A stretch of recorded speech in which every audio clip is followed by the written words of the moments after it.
Welcome to the Clemson Dubcast. It is Thursday, November 13th.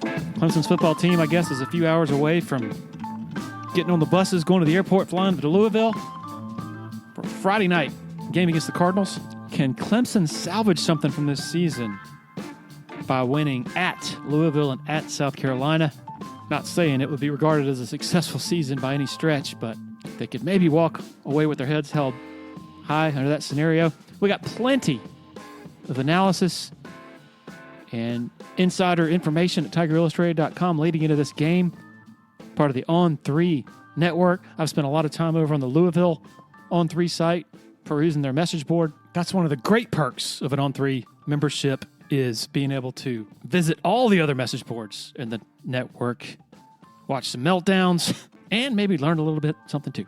So this podcast has been going since August of 2018, more than 770,000 downloads of more than 340 episodes. And my great friends, Blake Smith and Brooke Archenhold at Parham Smith Archenhold Law Firm, have been a part of it for every single one. They are longtime Clemson people, and they give you the experience and the results you need. Their team can help with personal injury and medical malpractice cases. They currently serve North Carolina and South Carolina with offices in Greenville, Spartanburg, and Charleston. If you or your family has been injured, I want you to help you get the compensation you deserve. Schedule a free consultation by calling 864-301-8767 or by going to parhamlaw.com. That's PARHAM law.com. Celero Commerce, formerly known as Tandem Payment, is a full-service integrated electronic payments provider powered by leading-edge technology. Celero provides a wide array of merchant solutions, simplified payments. They make onboarding, taking payments, maintaining risk management and compliance, and getting support quick and easy. At Celero, they're all about helping you achieve sustainable growth as a business. Taking payments isn't the only thing your business needs. With Celero's solutions, you can manage inventory, sell products and services via social media, schedule staff, track sales, get reports, and much, much more. Find out more about Celero at celerocommerce.com. That's CELERO commerce.com. Okay, to our guest, Mark Packer, who was recently in the Clemson neck of the woods, spoke to the Fort Hill Clemson Club last Friday, I believe, and then the next day, of course, dotted the I at Death Valley before Clemson's win over Florida State. So much cool stuff here, including where is QCB now? Enjoy.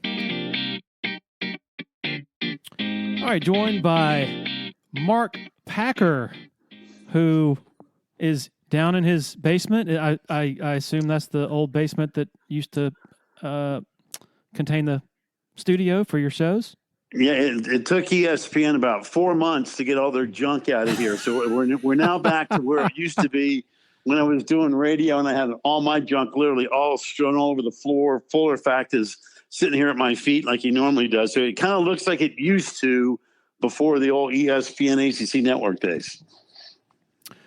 You know, one of the casualties of being in this fire hose information age is those of us who gradually learn that we have to compartmentalize and can't sit there scrolling social media all day, and you actually have to focus on working. One of the casualties is I don't get to see important things from friends and colleagues and people I respect, and I am just now, believe it or not, just now seeing your sign-off from July, and it has to be the best sign-off I've ever seen as you pour yourself a glass of Woodford Reserve Double Oaked, which is my favorite, by the way. Yeah. And then you stand up with the glass of bourbon in hand, you usher your dog out the back door of your basement, and that's the sign-off. That's incredibly cool. Well, you know, it's funny. The last 2 weeks, because I announced to ESPN I was leaving in May and I was going to retire, and they said, "Can you just hang on and do shows through the baseball season?" I said, "I'll do whatever you guys want." So, you know, we didn't know when the baseball season was going to end. So, and eventually the ACC was eliminated. That was going to be the last show. Like the next day was going to be the last show. So about a week or 2 weeks leading into that, ESPN wanted to say, "Pack, we want to do like the best stuff." I'm like, I don't want any of that. I mean, you know, I've been doing a show every day for 6 years, and the last thing I want to do is make a big deal out of this. So I basically told them, no, I don't want any kind of sign off or anything. So they were like, "Well, what are you going to do for the last show?" And I said, well, I'll come up with something. So literally the night before the last show, and I knew it was going to be the last one, the only thing I could think of was, well, I've been down here in my basement for the last 6 years on this ACC network, and it's always been me, a co-host, and the dogs. And so I was basically doing solo shows for the last 6 months or so. So I figured that the fittingest, the easiest way to go out was I'm going to pour myself a nice shot, one ice cube, of course, a double oaked Woodford Reserve. I got my best friend, which is Fuller, and I'm going to toast the fans for listening and putting up with my nonsense for all these years. And I'm literally going to walk out the back door. And that's exactly what I did. So I walked out with my dog, and that was it. So there was nothing scripted. Folks at ESPN had no idea what I was going to do. And I'm sure they were probably sitting up in Bristol laughing their rear ends off going, that is so typical of Packer, right? Not going to tell us what he's going to do. Totally off the beaten path, off the top of his head.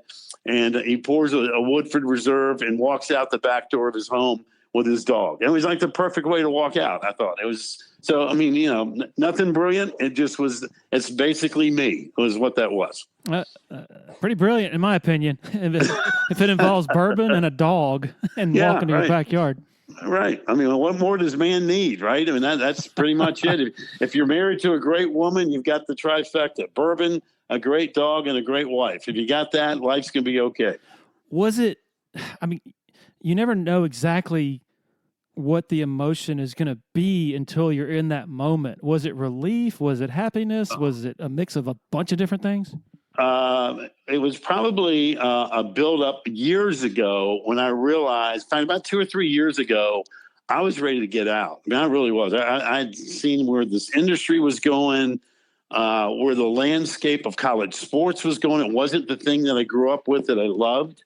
And so, quite frankly, it was a sense of relief that it was over, and like instant relief, like, and for anybody who's had kidney stones, and I've had to go through a gazillion of them, the second that stone really is out of your body, there is almost an out-of-body experience of, oh, thank God that's over with.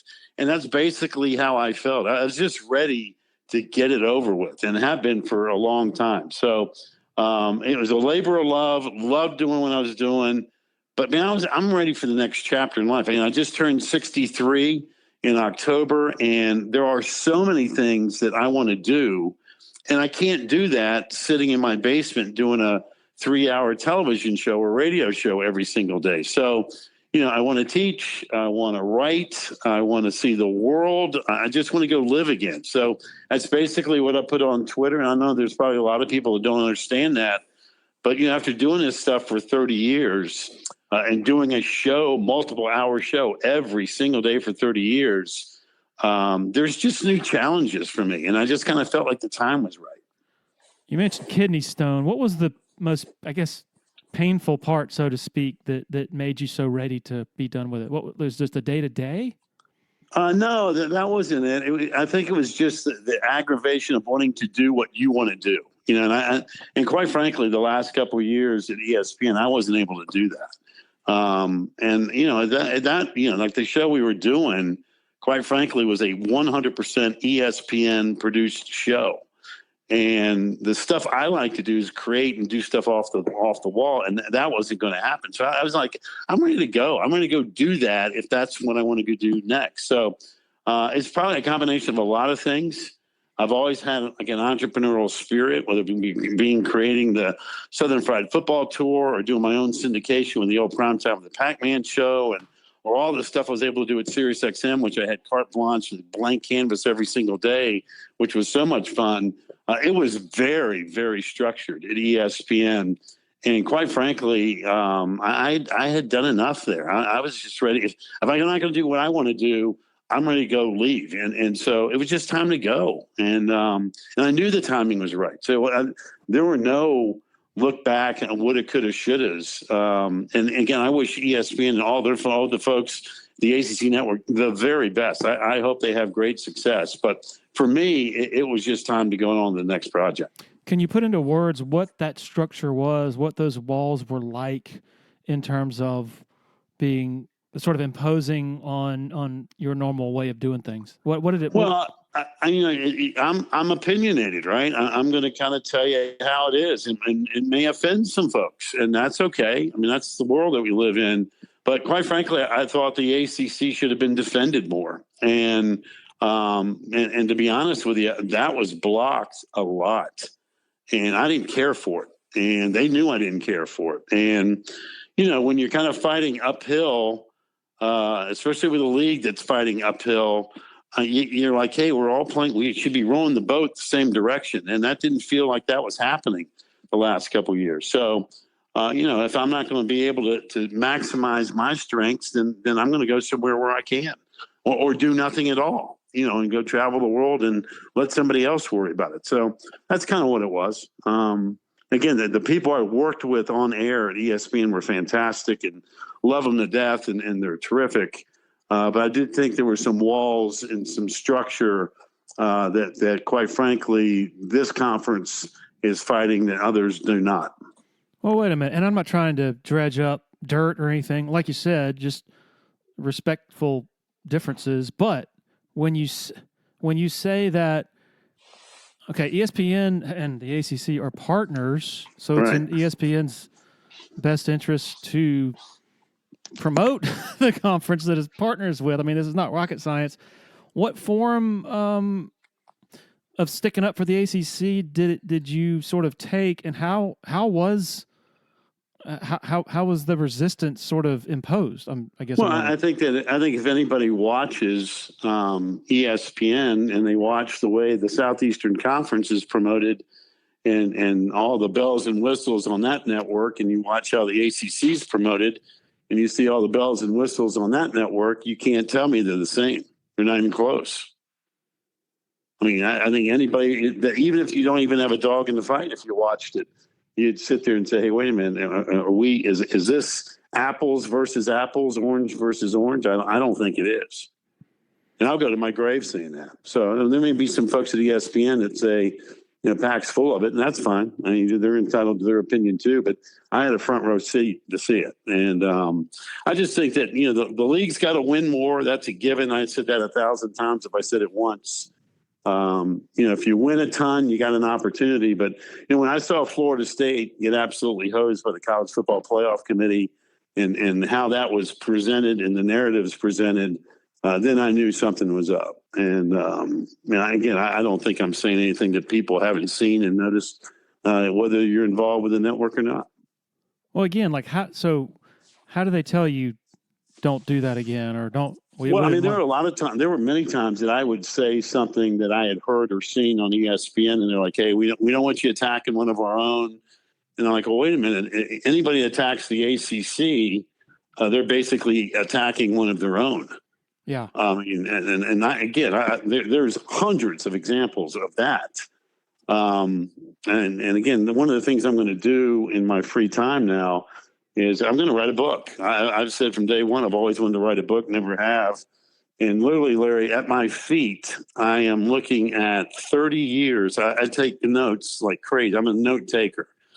And every show I've ever done through radio or television, I have notes from every show for 30 years. And literally at my feet is my dog Fuller right now and 30 years of show notes that I've got sticky pads that I've been working on now for the last couple months, going back through old shows of going, oh my God, I remember that topic. I remember that guest.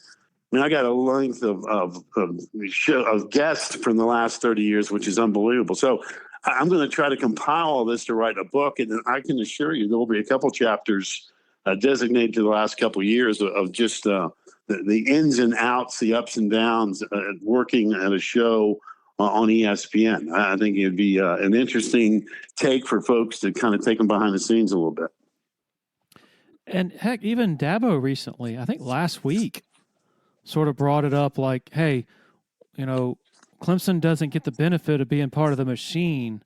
Yep. And that's exactly what he was talking about. I mean, I've heard sort of behind the scenes accounts of him being pissed just at what he sees out of the ACC Network, sort of the same stuff you're saying. They don't do a good enough job promoting themselves.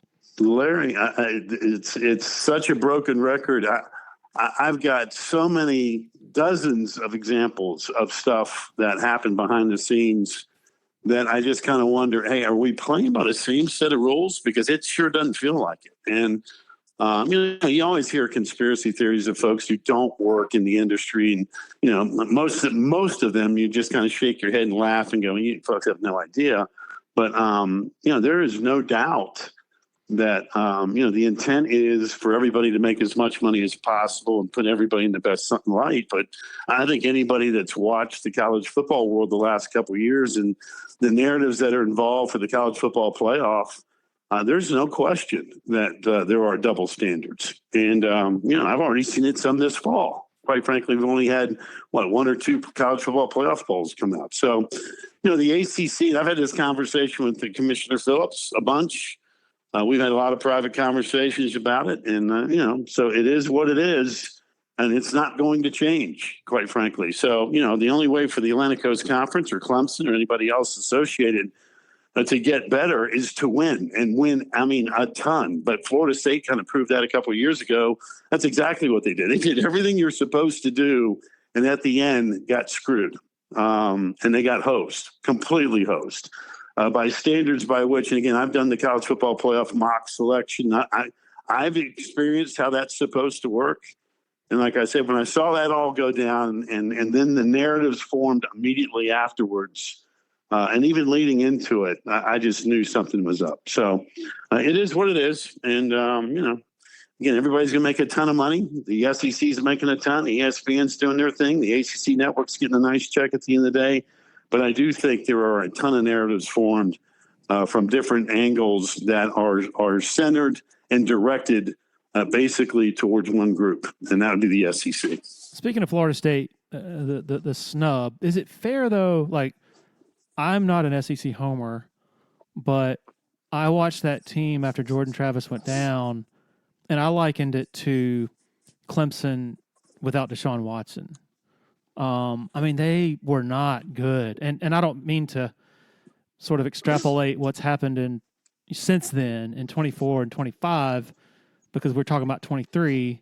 But is it fair, though, to say, like, look, that's a totally different team without that sort of transformative player, and they wouldn't have held up in the playoff had they gotten in? Well, all I would say is this. Is Florida State better without Jordan Travis? The answer is, of course not. Would Clemson have been better without Deshaun Watson? Of course not. However, the College Football Playoff Committee, if you go back and really do a deep dive on it, forget about your opinion, my opinion, somebody at ESPN, some hairdo's opinion. The College Football Playoff Committee even had Florida State without Jordan Travis in a position that they had already put them in the college football playoff before they even got to the ACC championship game. Yeah. So, I mean, the committee had the opportunity, and they're the one, listen, they're judge and jury, but the committee had the opportunity to say exactly what you just said. Hey, we don't believe Florida State without Jordan Travis is one of the four best teams. So therefore they should have ranked them accordingly. They should have been outside the top five as they were getting ready to go in to their last two games. But that's not what happened. Yeah. I mean, that wasn't the case at all. And that's why Mike Norvell and the Florida State folks should have been so upset because, hey, we did everything we were supposed to do. Injuries are part of the game, but we did everything we were supposed to do, and we were in the top four heading into that last week. And next thing we know, we win and beat a Louisville team without our best player and still got host. And they have not been the same since, quite frankly. And I think we'd all agree to that. Is the SEC, in terms of the messaging machine, are they just way ahead in large part because they have Paul Feinbaum, and that was kind of a genius sort of move there? I don't even think it's got anything to do with Paul Feinbaum. I think it's got everything to do with that league is really good. Yeah. And I think their teams are really good. And I mean, I have nothing but respect for that conference and the commitment that they have made to football and all their sports. And now you're seeing it in basketball, and that's been a long time coming. Greg Sankey and those guys did a brilliant job saying, hey, listen, our basketball has got to be better. So what do? They brought in Mike Tranghese. They started figuring out, hey, what are we going to do? We're going to get better coaches. We're going to put more money in the basketball. And now next thing you know, their basketball last year was fantastic. I mean, and that's coming from an old school ACC guy that had nothing but admiration for the job they've done. They've been that good in football forever, it seems like. Even as a kid, I mean, I've always loved SEC football. That's one of the reasons I love Southern Fried Football, as I called it. So I've got no animosity towards that league at all. I have had nothing but respect. So I don't think it's got anything to do with Paul Feinbaum. In fact, maybe Paul might actually hurt them. He's the same guy that thought that Arch Manning was the best player since Tim Tebow. And, I'm not that may be one of the worst predictions. That may be one of the worst hot takes I've ever heard, to be honest with you. And he's got a bunch of them. So I don't think it's got anything to do with Paul. But not only is their league good, but their coaches are great, and their commitment is good, and their money is outstanding. But they also get the benefit of the doubt that they've got the ultimate marketing partner in ESPN. And so that's a good combination. When you're really good, really got really smart people, leadership-wise, from a conference standpoint, excellent coaches, players, great fan bases, and a marketing machine. I mean, that's what everybody wishes they could be. So I've got nothing but admiration for the job that league has done from top to bottom. And to sit there and say, hey, it'd be easy to put all the eggs in the basket and say, man, you know what, our football is great and we can just chill out. But look at, again, what they've done in basketball, to me, is the perfect example of great leadership, vision, put the money into it, and now let's get to work. And that should be, quite frankly, a catalyst for everybody who wants to be in the college sports business and wants to have excellent results. Because to me, what the SEC has done in basketball, it quite frankly has impressed me more than their incredible excellence over decades upon decades in what they've done with football. Speaking of Feinbaum, I have a theory as he continues to put it out there that he's thinking about hanging it up, thinking about going into politics. My guess, and it's just a guess because I don't know the guy, I think he realizes the gig is up as far as the hot take thing. Like, it's just so mindless now compared with genuine analysis and authentic opinion that I think is becoming more trendy. Maybe that's too optimistic, but it's like AI could do his job, honestly. Like, you could just get a fake head up there and you could say, oh, team that looked bad last week, their coach is terrible, or quarterback who, is facing, some really great expectations. The next Tim Tebow, just plug it in. You don't even have to. You can save the money. I just, to be honest with you, I think television's gotten so dumb. I mean, I really do. And I'm not saying this now because I'm out of it. I was saying it while I had a front row seat, and I know it pissed people off behind the scenes, but I used to go crazy, and even on some of the stuff they asked us to do. And I'd be like, do you even understand who your audience is? I mean, what are we doing? I mean, I don't need to be making a gingerbread house on television come Christmas time. You know what I mean? And so I think television's gotten so dumb. And like you, there's so little that I will now watch in which I feel like I'm learning something. I mean, I love listening to Nick Saban on College Game Day because I know I'm going to learn something. I don't need to see Pat McAfee take off his shirt for the 800th straight show and sing the fight. I mean, good for Pat. I'm glad anybody that can make $90 million off ESPN doing that, man, good for you. I'm a capitalist. I'm an entrepreneur, and I think it's great. But I'm not watching it for that. But there's people that I will listen and watch, and I feel like I'm going to learn something. And, the hot take thing, I know everybody's into it, but that's just not me. I've aged out of it as a viewer.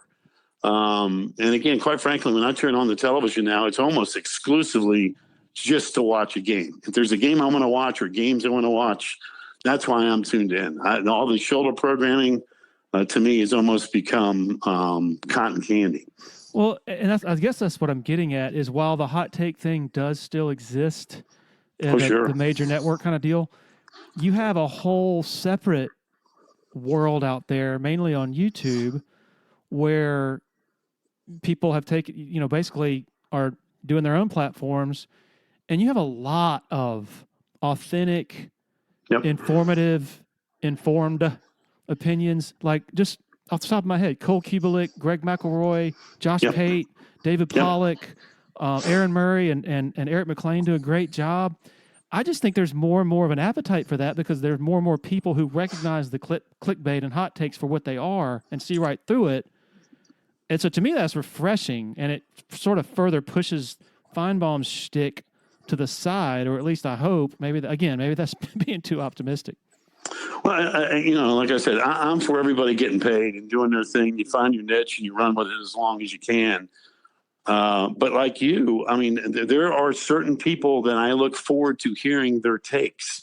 And I'm finding more and more of them are no longer on television, and have that platform just because they're not doing the stupid, hey, let me put a clown face on and act like a fool. And again, I have no interest. I don't have any time for that. I got nothing but time. I have no time for that. So I'm with you 100%. In fact, that's what a lot of people said, Pack, you need to do a podcast, which I've never done. And that might be something that I explore for 2026, just because I just think at some point in time, let's cut out the BS and let's have a real conversation. And so I'm with you 100%. Like, you and I are in the same boat, even though I know that's not scripted prior to this show because you've not given me any questions that you're going to ask, but I would agree with you 100%. So what was it like totally detaching? I mean, you're a very regimented person. You obviously had a great work ethic, obviously very driven.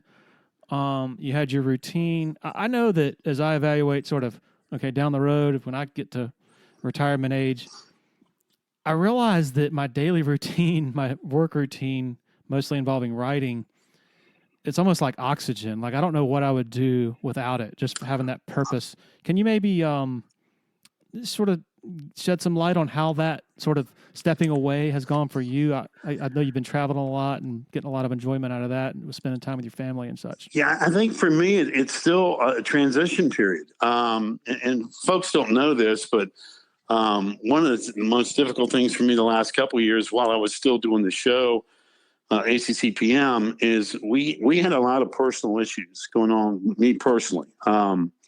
With my mom and dad both passed. Mm-hmm. We're still going through the estate process. There's been nothing but attorneys and legal stuff and accountants. And I mean, that's still ongoing. So that really, and again, the shock of losing both parents unexpectedly during that stretch of the last couple of years has been really, really difficult for me. And so now we've got all the other stuff behind the scenes that you're still putting up with. So that's still taking up a lot of time. It was taking up a lot of time even when I was doing the show, and made it really clear how irrelevant the show for me was. I mean, like you said, I mean, you get used to your routine and this is what you do and it's what you've been doing for, 30 some odd years. It's just like part of your deal. And quite frankly, I just wasn't as attached to the show the last 3 years, even though I was buttoned up. I had all my homework done. I was ready to go. You talk about anything, interview anybody, but it wasn't the same. I just realized that couldn't be the cake. It could be the icing, but it can't be the cake. And when I lost both parents and then going through all the stuff that we've gone through and still doing that, I realized, hey, man, life's too short. And, you're not guaranteed a day tomorrow. So let's maximize what we're doing. And to me, that made it crystal clear that my thoughts of getting out of it were the right thing to do. So with all that said, now that is no longer part of my to-do list, like I said, there are things that I still want to accomplish, but the routine is totally different. I mean, I'm still a terrible sleeper. I still get up at 3:00 in the morning, and there's 3 or 4 things I always do every single day before I get cranked up with whatever I'm going to do. So it's still kind of a transitional period for me in terms of retirement. But that's why, I want to teach, I want to write. I still have given speeches. I'm doing an event next week with Bo Jackson, which would be very, very cool, a Q&A thing, and it's at a touchdown club. I'm going to go down to the Savannah Touchdown Club on the first week of December and speak to them. And so I'll add more of that kind of stuff into my routine. I just had a speaking engagement at the Fort Hill Clemson Club last week. So that kind of stuff will be more in tune as opposed to, hey, I need to create 5 or 6 different topics. Here's the things I want to do some research and interviewing a guest for the show and all that kind of stuff. And of course, traveling and writing a book. So, I've kind of replaced the daily routine with now stuff that I want to do, but still there's some personal things that are going on. And I mean, it'd be great when we can finally get to the finish line with all that kind of stuff. It's just, that to me will be the official retirement phase for me, when we can get the personal stuff to a finish line. And hopefully that'll be sooner than later. What's your morning routine after you get up at 3? My wife makes fun of me because she goes, "You are the biggest nerd," and it's just to get my mind working. But I always do our banking first thing at 3:30 in the morning. If I get up, the first thing I do is I go online and I double check the accounts and I make sure this check cleared or this didn't. And I know that sounds like Packy or being such a nerd, and I am. I'm a total bank nerd when it comes to that stuff. And if I'm off by 1 cent, I will hound that down, whatever that is. I'll be like, why is that wrong? So to me, maybe it's my economics degree background from Clemson. I don't know what it is, but it just gets my mind working. Anything that's mathematical. And of course, my wife laughed at me because she's like, I don't know. I wrote a check to, Harris Teeter for $65 and something cents. I'm like, well, how many mean something cents? So, and she looks at me like, oh my God, you are impossible to deal with. So, it's almost like a running vaudeville act in our house. So that's literally the first thing I do other than taking Fuller out in the front yard or the backyard. But I always do my banking stuff, and it's the very first thing I do, regardless if I get 2 hours of sleep or I actually can make it to 6 a.m. But that kind of sets the tone for me mentally that I'm sharp, I'm tired, something's buttoned up. I feel like I've done something, and then wherever my day goes, it goes. What's your average night's sleep? It's not good. And it's just the way I'm built. If I can get 3 hours, if I can get 4 hours, man, I've had a good night. Whoa. Yeah, I mean, I've done the sleep apnea test. In fact, I went and had that sleep study done one time, and because I always complained about I'm just such a terrible sleeper, and so there's a doctor who listened to the old radio show and said, "Pack, I'm a sleep doctor. Let me put you to this." I said, "All right, go ahead, knock yourself out." And so he brought me over after the show one night, and I walked in like, I don't know, it was 8 p.m. And he said, of course, no radio, no TV, there's no stimulation at all. I said, dude, do whatever you do. I said, turn the lights out. I don't care what. He goes, all right, we're going to line you up. They put all these buttons and cords and gadgets all over me, head to toe. And I'm like, well, if I don't sleep in a regular sleep, how am I going to sleep with all this stuff on me? He goes, well, you could roll over and the thing will move. And I said, okay, great. He goes, well, when do you want us to turn off the lights? I said, you can turn them off right now. I said, I'm just going to sit here and stare in the dark. He said, well, what time do you want to wake up? I said, is that supposed to be a joke? I said, I'm not going to sleep. So he goes, all right, we'll make it 6 a.m. So they turned off the lights. It must have been about 9 o'clock. Next thing I know, the alarm goes off and the nurse walks in and goes, wake up, Mr. Packer. And it was the greatest night of sleep I've ever had. I'm thinking, oh, this is awesome. This guy's going to find the cure. So he comes walking in. He said, how was your night? I said, it was a great night of sleep. He goes, on the scale of 1 to 10. I said, it was a 10. Well, he said, we'll get all the tests back in about 4 weeks. So 4 weeks later, he calls me up and says, Mark, he goes, you said you had a great night's sleep that night, didn't you? I said, yeah, I did. He goes, would you like to know how much quality sleep you got with your eye rapid movement, all this nonsense? I said, yeah, go ahead. He said, you slept for 32 minutes. Whoa. I said, that's impossible. I said, you turn the lights off at 9. The alarm went off at 6 a.m. That's 9 hours. He goes, yeah, I got it.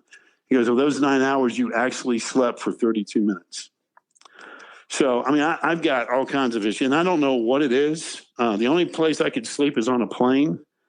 I could sleep sitting in an airplane in 2 seconds. There have been so many flights that have pushed back from the tarmac that I'm dead asleep. And next thing I know, the guy wakes me up while we landing and says, hey, fella, it's time to get off the plane. But other than that, I can't sleep anywhere. So if I can get 3 hours a night, I feel like I'm doing okay. It's crazy. So do you ever catch up? Like, do you nap or crash early one night? Just never. When I was doing, there was a stretch that I was doing, when we were doing Packer and Durham on ACC Network, and we did the morning television show, which, of course, I'd be up. Getting up early was easy. The show was from 7 to 10 in the basement, and then I was doing an afternoon radio show in Sirius XM from 3 to 6. So I was doing basically 6 hours of radio and or television each day. I would try to get like about a 15-minute quick power nap like at 1:30. every day. And I literally could sit in the chair upstairs in the den at 1:30. And I would never set the alarm. And I would wake up at 1:45 like clockwork, like you were setting a microwave. And that 15 minutes, I mean, I was completely refreshed and ready to roll. And then I'd go down to the radio show and let it rip, and the rest is history. The airplanes, though, is it like the white noise, or? I don't know what it is. I've tried to duplicate it, and I have not been able to. And the funny thing is, my wife and I told you when we were going to travel, and we want to go see the world. We're flying in January and parts of February. We're going to Bora Bora, New Zealand, and Australia. And so when I was booking the flights, I'm like, hey, honey, we can get these flights where, you got beds, basically. And she goes, well, knowing you, they could strap you to the wing of the plane, and it really wouldn't matter whether we're. So I got these seats that we're going to be completely laid out as we fly 18 hours or whatever it is to Bora Bora, and then eventually from Australia back to the States. So I'll let you know how that works. I think that'll be the best sleep I've ever had in the history of mankind. That I can always sleep on the plane, but now they're going to actually put me in a bed on a plane, which is going to be spectacular. Some people have success with like weed gummies and stuff like that. I've tried it; does nothing for me. Wow. I've had Ambien that I've eaten like M&Ms and have been completely did zero. I mean, what is that? What a ripoff! I know people are packing you trying. I've tried everything, and it just. My DNA is just like, no, this is who you are. You're going to get you 3 hours of sleep and you'll be fine. And down the road you go. And I don't even feel tired. I mean, that's just the way I'm built. Well, that's the important part, that it doesn't affect you. You're still able to. No. Yeah. I mean, I can at times have conversations with people and go about my business. And, so it is what it is. So I don't even worry about it. Do you mentioned you were able to do whatever you wanted with SiriusXM. Do you think back and think, I should have just stuck with that? I don't ever think back. I loved working at SiriusXM. I did. The management was great for the most part. They just sit back. We're going to let you do your thing. And they did.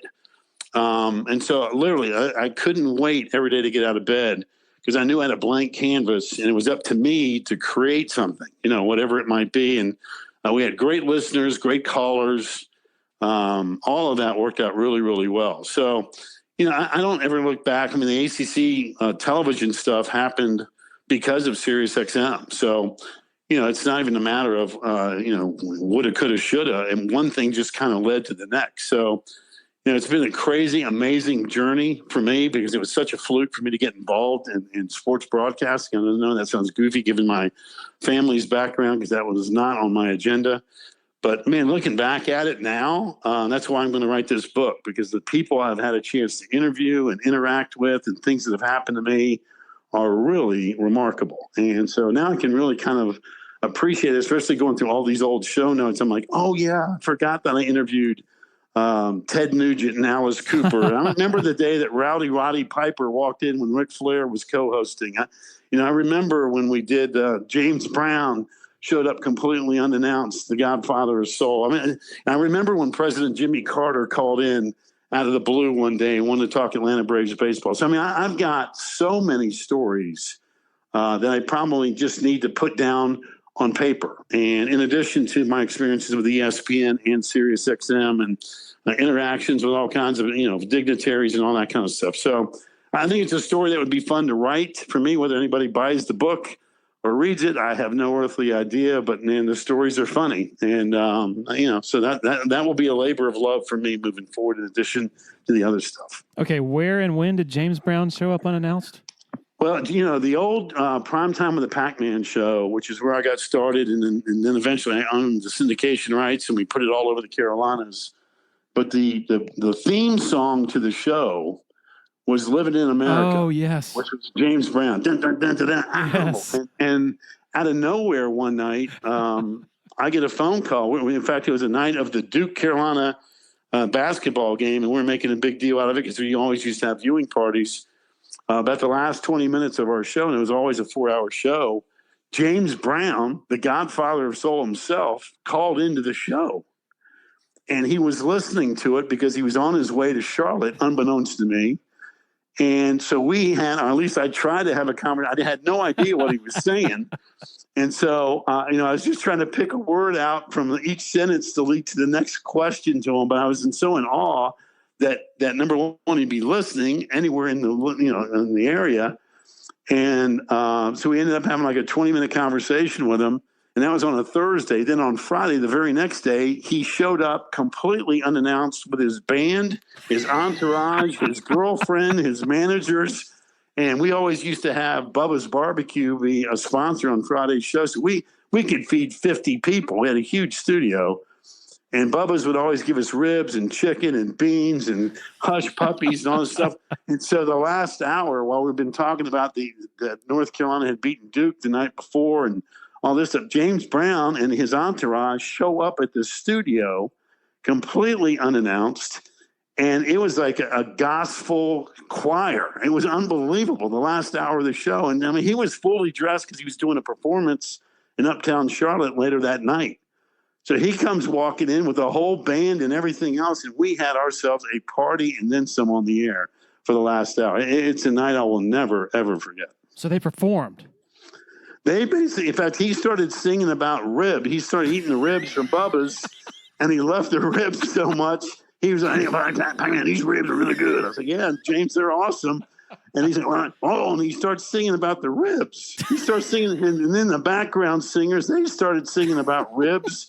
And we ended up cutting what he was singing. We used it for a promo for Bubba's Barbecue, that even the Godfather of Soul loves Bubba's Barbecue ribs. So, I mean, it's one of those nights that you will never, ever forget. And I've got so many stories like that over the course of 30 years. So I figured, you know what? I got all this time now before I start traveling the world and speaking engagements and teaching and doing all that stuff. That this is something I should put down and have fun writing a good book. So that's what I'm going to do.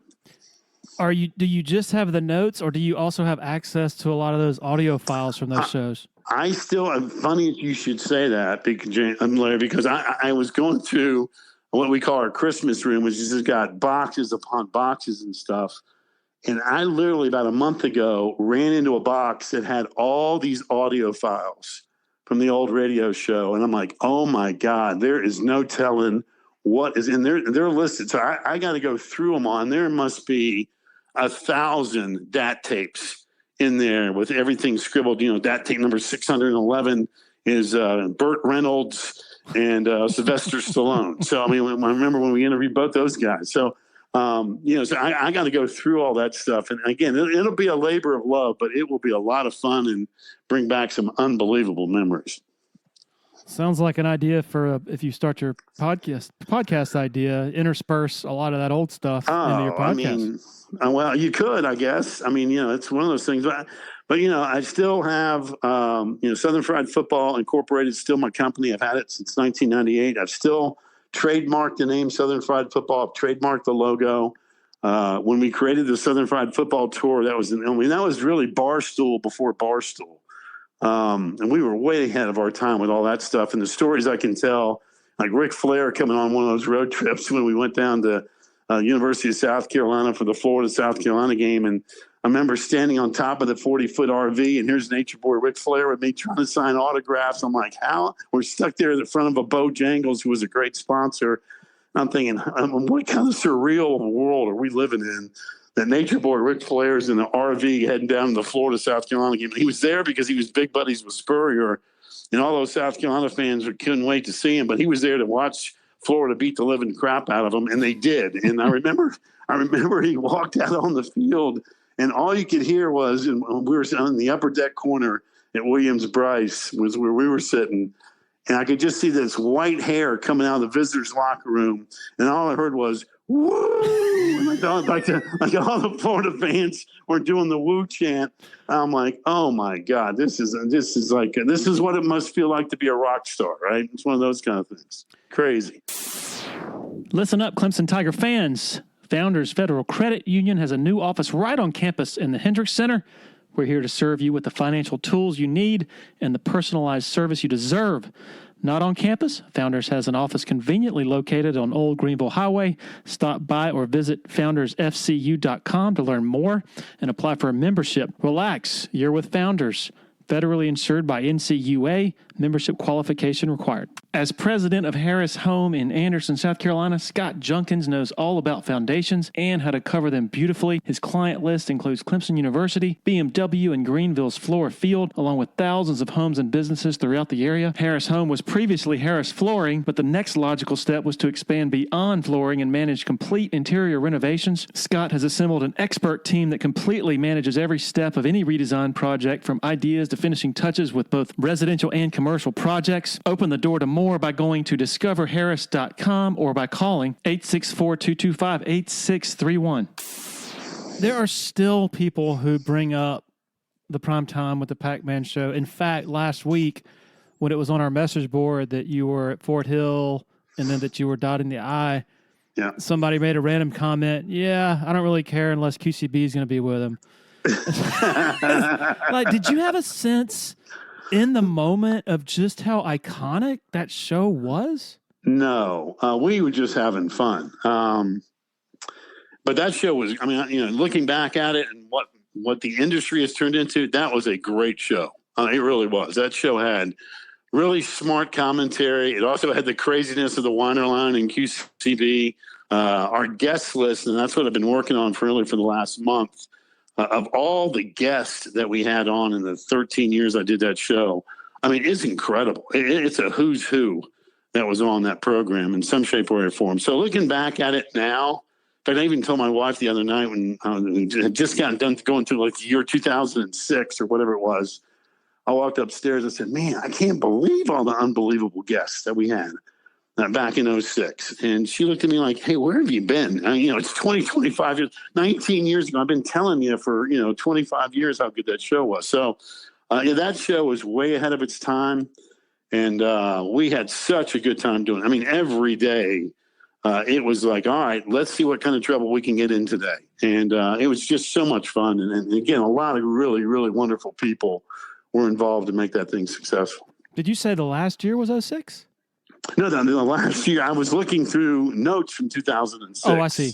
When was the last my year? wife was like, well, yeah, Mark, that was 19 years ago. I told you back, 20 years ago that shows were good and all that stuff, but you didn't, you get so enamored with what you're working on, you don't even worry about outside noise, good, bad, or indifferent. So we looking back at it, I had no idea the impact it would have, but man, we had a great time doing it. How and why did it end would be the question most people have. It ended because of money, quite frankly. FNZ in 2000, last year was 2010. And in 2008, the economy went south and they came back to all the management came back to us, it was CBS Radio at the time, and said everybody had to take cuts, major cuts. And I took a huge cut. And I made it really clear to them. I said, guys, you know what? I know the economy's bad and all that stuff, but this show has been number one in the market. There's no excuse for the sales department not to be kicking rear end sales-wise when you've got the number one rated show. I said, I'll take the cut, but I'm not going to take another one. I just told them, point, but I'm not taking another one. I'll take a bullet, but I'm not taking two. And then in 2010, my deal was up, and the first thing they did was, well, you're going to have to take a major cut. I said, I've already given you the answer to that. And they didn't think I'd leave. And I didn't want to leave. I wasn't looking for another job. But I wasn't going to accept another cut. And so I said, catch you later. And they didn't think I'd leave. And I left. Simple as that. Wow. So, you can't, at some point in time, your value, you got to have a value that, this is why you work so hard. And if the other folks who could take advantage of it didn't take advantage of it, don't blame me for that. So that was my approach. So I went down the road, and that show never was the same. Oh, so the show that's right. The show continued. I forgot about that. Yeah. I tried to continue. Yeah. So the interesting thing is 15 years later, you don't need a middleman. You don't need a big network. Josh Pate has been interviewed and has said, people say, "Oh, when are you going to go to ESPN, whatever?" He doesn't need that. He produces it himself. I mean, even McAfee controls the rights to his show, right? So, like, you could say that, and I think we would both agree, and a lot of people would agree, the format of Primetime with the Packman still very much holds up. So nowadays, you could just produce it from your basement on YouTube and still. There's no question. I mean, that's exactly right. And the world has changed. The industry has changed. And I think COVID, quite frankly, Larry, really was the catalyst for a lot of this stuff, because all of a sudden, big fat networks had to figure out, hey, how are we going to do this? I mean, nobody can go anywhere. Can we do interviews from someone's home?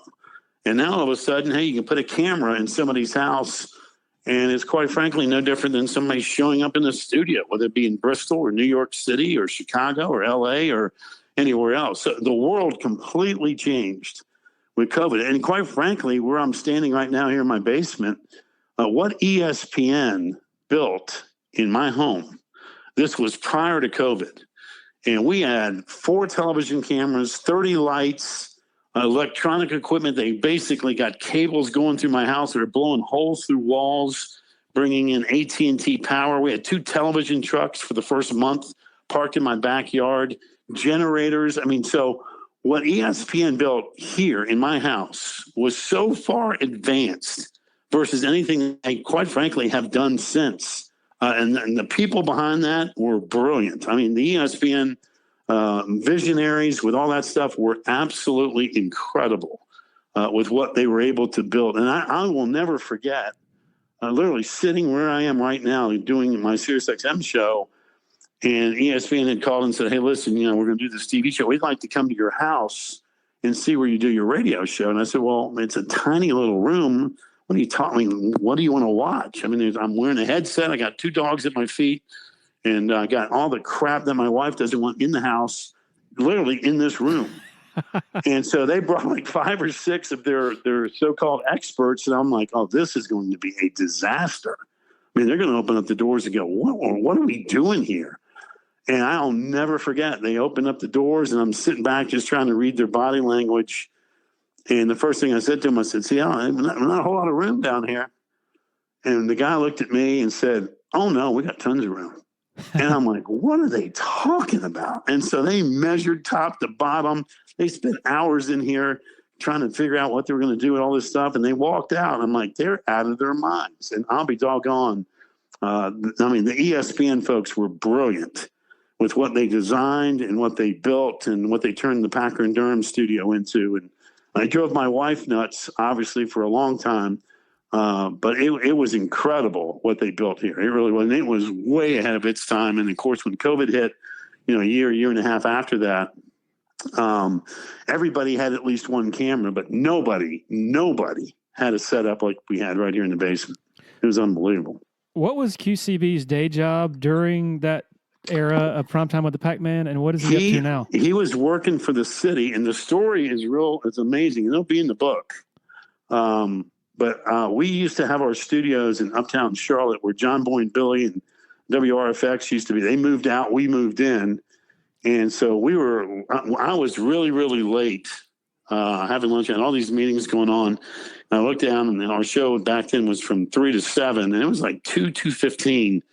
And I was starving. And it was one of the few days that we didn't have something brought into the studio, because we'd always eat and just have a festive atmosphere every day. And I was going to drive down the Wendy's, which was 5 minutes away. So I drove down to Wendy's, and the drive-through was through the roof. And I'm like, oh, screw this. So I walked in, which I've never walked in that Wendy's ever. And I ordered a double cheeseburger or whatever it is I got. And there was a guy in the back as a patron customer going, hey, Packman. I'm like, waved at him like, hey, how you doing? I said, I got to go, man. The show's in 20 minutes. He said, no, come over here. So I walked back there, and it was eventually this guy in QCB. His name was Tremaine Sloan. And he goes, I just want to tell you, man, I'm going to come work for you one day. I said, is that right? I said, well, how are you going to do that? He goes, I'm telling you, man, I'll listen to you every day. So he's giving me all this stuff. I said, I'll tell you what. And I wrote down my boss's name on a business card. And I said, I'll tell you what, you call this guy right here, and you'll be working for me before you know it. And he goes, who's this guy? I said, that's DJ the Suit Stout. You give him a call. And so I don't think anything of it. I said, boys, I got to go. Literally, I'm going to swallow this burger whole, and then we're on the air in 10 minutes. And about 2 weeks later, I'm prepping for a show, and in walks Tremaine. And my jaw hit the ground. He goes, you remember me? I said, yeah, I remember you. He goes, I'm working for you, man. I'm your new intern. I said, get out of here. So I was thrilled for him because he basically was picking up trash all day. And then for his lunch, he'd come in and work on his material, right? And so we do the Weiner line, which was on every day. And on one of the calls on the Weiner line, and I never knew what the Weiners were. I mean, for 13 years, the response and reaction that we had on the air was, I'm hearing them for the first time just like you are. And there was a guy who left a Weiner and said, hey, Packman, you fat barbecue-eating bastard. And so everything was bastard, right? It was just, you fat bastard, you queen, And so I'm laughing, and I thought that whoever the guy was hilarious. So we had 2 Weiner lines each day, one at 5:25, one at 6:25. And that was during the 5:25. So Tremaine would walk in and ask me which ones I liked, because we'd always take 2 or 3 or whatever I liked. We would take them out, and we'd do eventually a show one year called the Weiner Roast, which were the best of the Weiners from all year. So I'd say, I like number 2, number 5, number 8, or whatever it was. And he goes, oh, you like number 5, do you? I said, yeah. I said, the guy that was calling me a fat bastard, I thought he was hilarious. He goes, well, that was me. I said, get out of here. So he goes right into this character. Right, hey, Packman, you fat bastard. So he starts doing all that, and I'm roaring. I said, dude, you got to come up with a name. I said, that character will work on this show. And he's like, well, what should I call myself? I'm like, I don't know. You call everybody a bastard. Why don't you just call yourself the Queen City Bastard, the QCB? And that's how it started. So next thing you know, like 2 days later, time for the Weiners. All right, next Weiner, please. All of a sudden you hear this, hey, dude, I'm the QCB. I'm the Queen City. And so he'd go off on whatever. The Hornets are so sorry. Those slow bastards, or, whatever the case he's talking about. And so it turned into a thing. And so the guy that eventually was doing the flashes, if you will, we used to have a guy called the Flash Boy. He ended up moving to Boston. So there was a job opening. And so I went to DJ Stout and said, DJ, I know exactly the guy who should do this. And he's like, who's that? I said, Tremaine. And he's like, oh, Pack, we can't. I said, yes, we can. I said, do me a favor. Let me play with it. Let me work with him. And if it doesn't work, no harm, no foul. But if it does, I'm telling you, the kid's going to be great. And so literally Tremaine would come in on his lunch break from working and picking up trash, and we would work on material.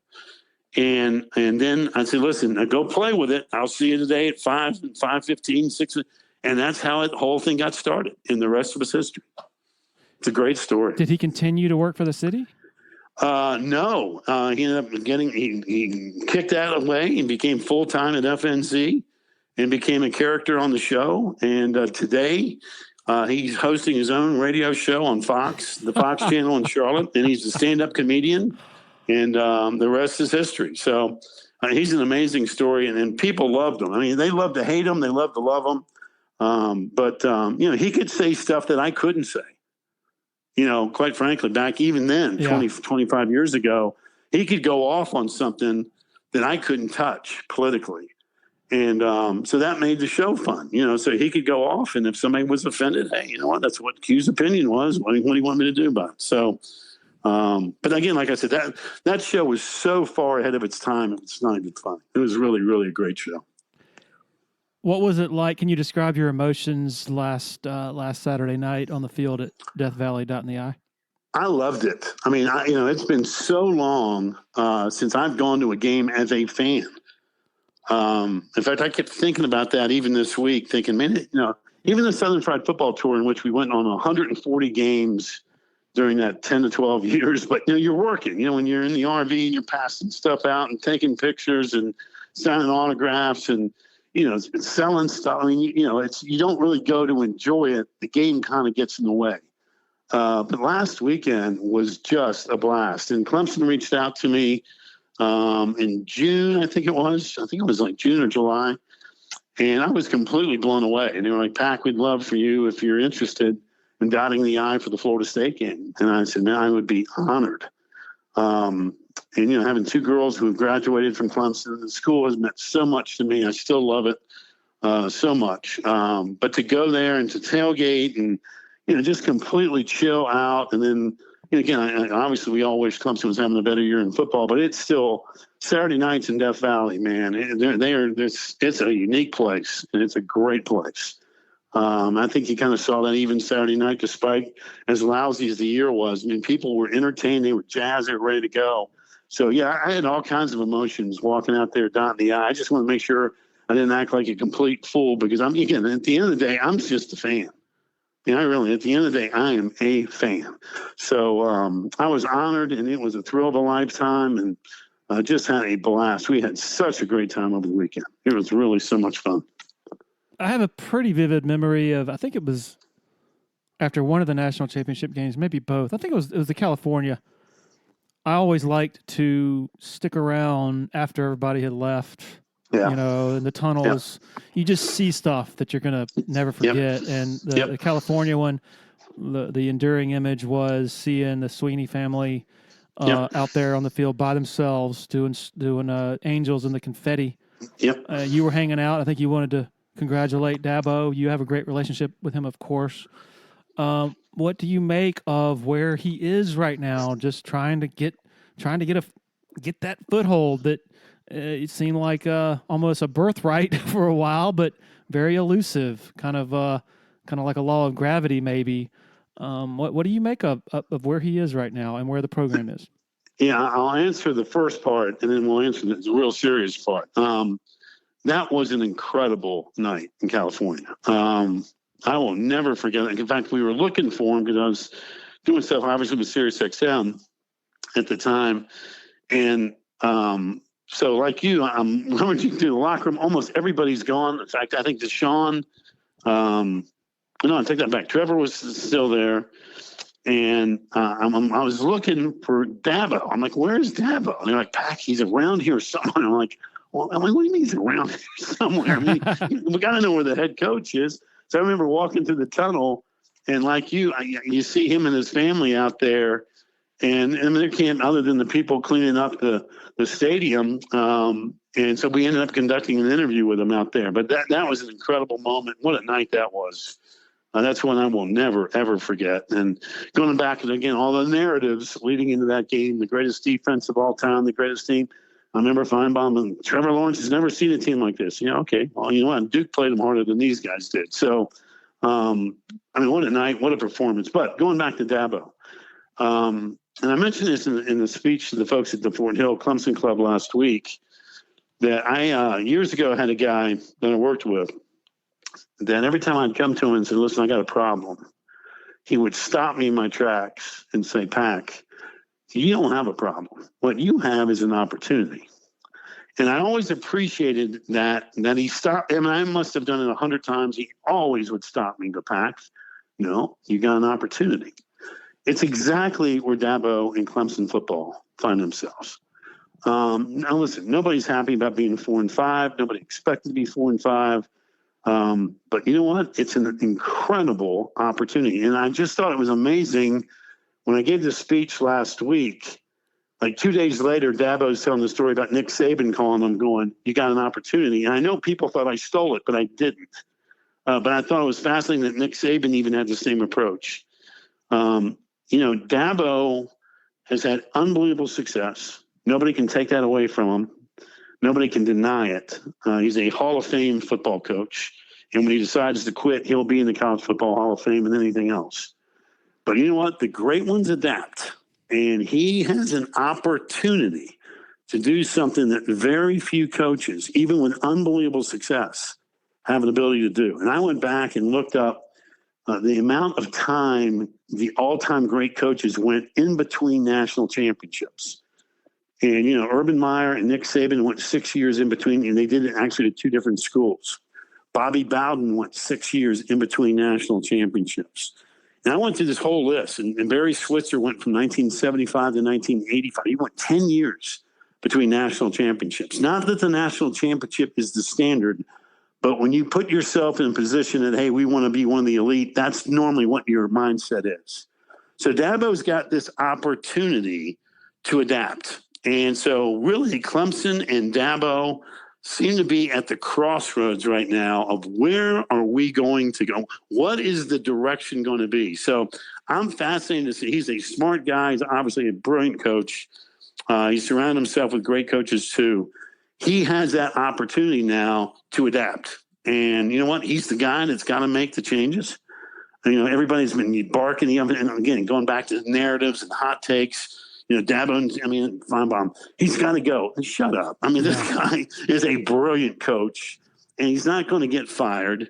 But you know what? He also understands that perhaps status quo is no longer going to get him or the program where it needs to be. So let's watch the master work. And I hope fans, even though nobody's patient anymore, fans are going to have to be patient to say, okay, let's see him do his thing. So I can't wait to have a front row seat to watch Dabo Swinney and Clemson football go this next degree. And I don't know what will happen. I have no earthly idea, and neither does anyone else. But it's going to start with the head guy who's a Hall of Fame coach who loves the place where he finds himself at Clemson and knows that, 6-6 isn't the standard.